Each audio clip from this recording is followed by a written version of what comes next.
This is the most requested video tutorial ng ating mga teachers na kung saan ay gagawa tayo ng automated ilaw DLL through Gemini. Ang dami nga po kasi nagsasabi na di raw sila makahabol doon sa mga previous video tutorial na ginawa ko. Kaya naman ay gagawa ulit ako ng bago at dadahan-dahanin ko na po. Pasensya naman po. So ayan nga po, magsisimula na tayo. Unang-una po ay kailangan nating pumunta sa Gemini website, gemini.google.com, and pag nakapunta na tayo doon, we have to log in using our DepEd email. So, ayan po, make sure na yung gamit natin ay naka@deped.gov.ph dahil lahat po ng DepEd accounts ay naka-edu na po yan. Alright? So, ayan po, makikita nyo sa ibaba yung edu. After you have logged in, ay pupunta po tayo sa settings and select connected apps. Again, connected apps, you click that one to make all your Google Workspace connected to Gemini. So, dapat naka-turn on po yan at pwede rin siyang i-turn off. Pag naka-turn on yan, may lalabas sa dialog box and you just have to connect your Google Workspace. Click connect.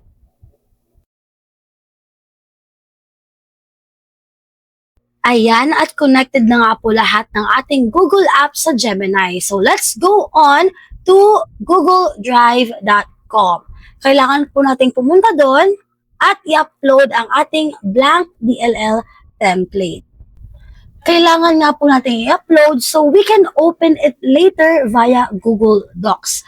And meron na nga po akong in-upload dito, but for those who don't know how to upload, you just have to click plus new. Ayan, sa gilid po. And once you click that, may lalabas na dialog box. Okay, file upload. And then, you look for the file that you want to upload. Click and open.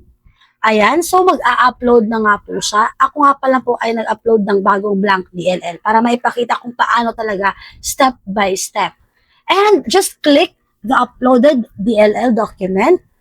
And ayun nga po, you are directed agad sa Google Docs.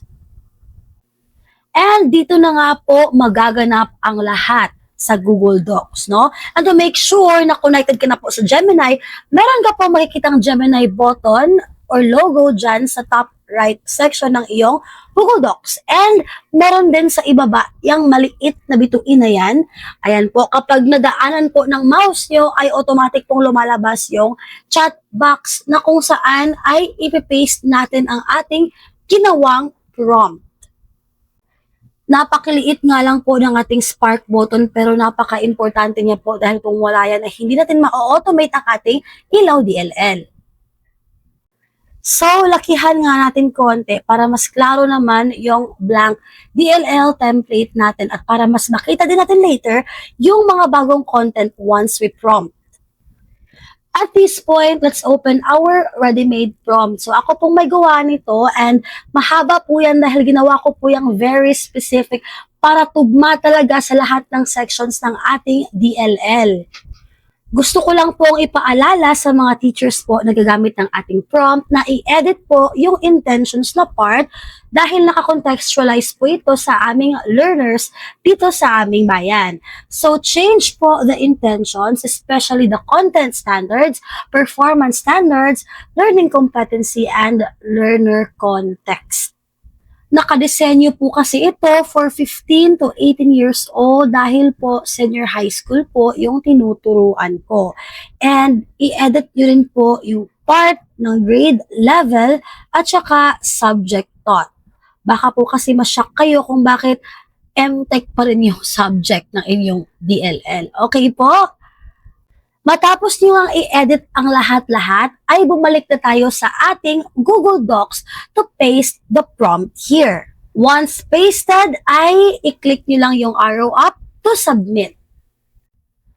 So, ayan na nga, maghihintay na lang tayong i-process ni AI ang ating prompt for the new content. Okay po? Hintay-hintay lang po.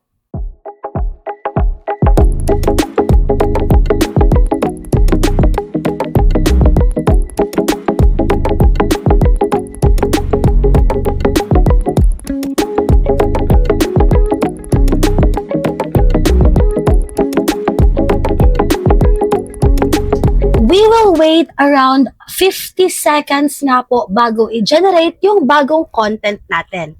Ayan na po at andyan na ang ating DLL. We'll just have to review our content and make sure that all sections are filled.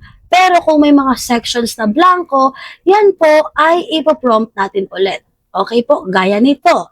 Meron tayong dalawang sections na walang laman. Before that, you have to accept all muna bago mag-prompt ulit. And there you have it. Andyan na nga yung newly generated content ng ating Gemini AI. And to complete our blank sections, kailangan lang ating i-prompt ulit dahil po iterative po yung AI prompting. So, punta tayo ulit sa ating Spark button to prompt. Just type, don't leave any blank sections, and that's it.